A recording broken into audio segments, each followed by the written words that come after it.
Hey guys, it's your favorite British realtor here, Leigh Calvert, serving North DFW here at my neighborhood of Mustang Lakes, because you know what is a nicer backdrop than this open grassy area here on a beautiful Texas afternoon.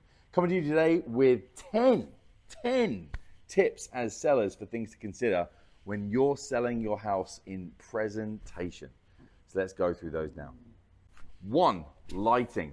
When you're leaving your house for the buyer to be coming through, turn on all of your lights, lamps included. And better yet, make sure all the bulbs are consistent with each other in each, setting. So if you've got one set of lights here, make sure they're all the same. In another room, if you have different light bulbs, as long as they're all the same, that's fine. So lighting, could not stress that more. You want it to be bright. Buyers respond better to bright spaces. They can see more than dark spaces. So kind of adding into that, think about how you're doing your blinds, your curtains, if you have those. Two, talking about around windows, have your windows cleaned, please. I mean, you should be doing this naturally anyway before your house goes on the market, especially if your windows have some form of a view of something.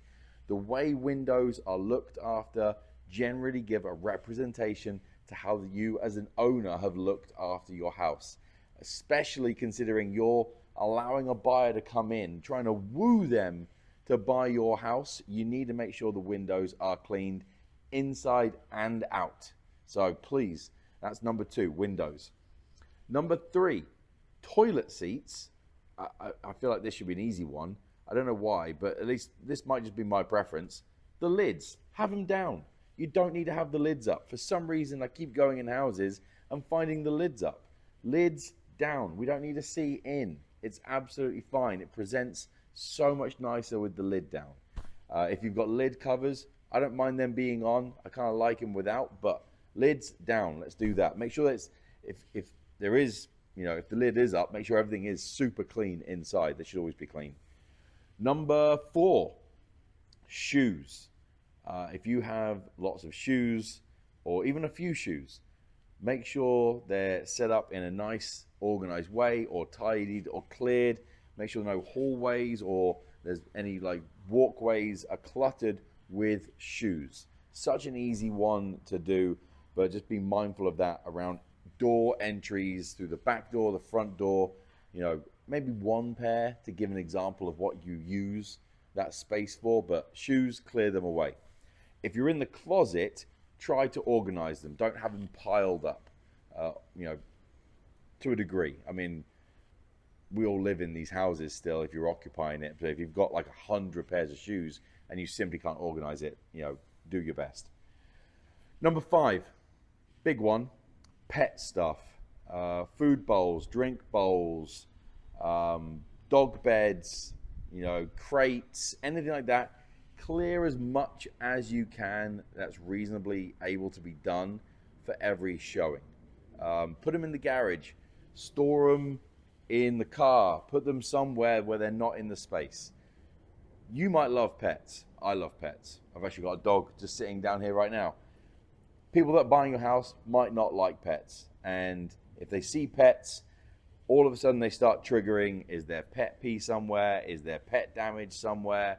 What's that smell in the house? Do I have to get smells figured out? Try to remove what you can. Neutralize the space of it being your home so the buyer can envision it being their home. That kind of goes on to the, added point, if you have a backyard, please scoop the poop. You don't want landmines out there for the buyer to step in and bring that back in the house. I say that because it happens. I hear it about it. I've seen it. And yes, please do that as best as you can. Talking about smells, number six, neutralize the smells. There's a ton of smells, and I can do a whole video just on smells and trying to neutralize it, what you could do. But the key ones that people literally might open the door and leave before they even go in the house, because we don't have smell-o-vision online for looking at properties. The ones are smoke smell. I mean, literally, as soon as you open the door, you know it. People will not buy your house if it's got a smoke smell unless you take a severe loss in price. Pet smells. Now, being that you live with the pets, you might not notice. So try and find a friend to come over or your agent and give you an honest opinion. Can they smell any pet smells? You might think about cleaning the carpets. I'm telling you now, you have to replace them. The cleaning just has never been the right result. Replacing it gives you the better result, not only with the better experience for the buyer, but a better price walking out of their property. Cooking smells, curries. Curries are a big impressionable smell on a property. You know, anything that's got fish, hugely impressionable smell. And there's a lot of people that don't like eating fish. I'm not one of those. I love fish, but there's a lot of people that don't like fish.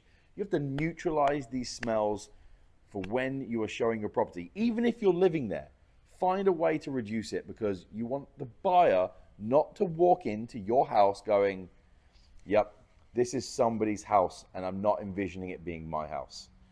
Another video again later for smells. There's more things you can do, or more smells to consider.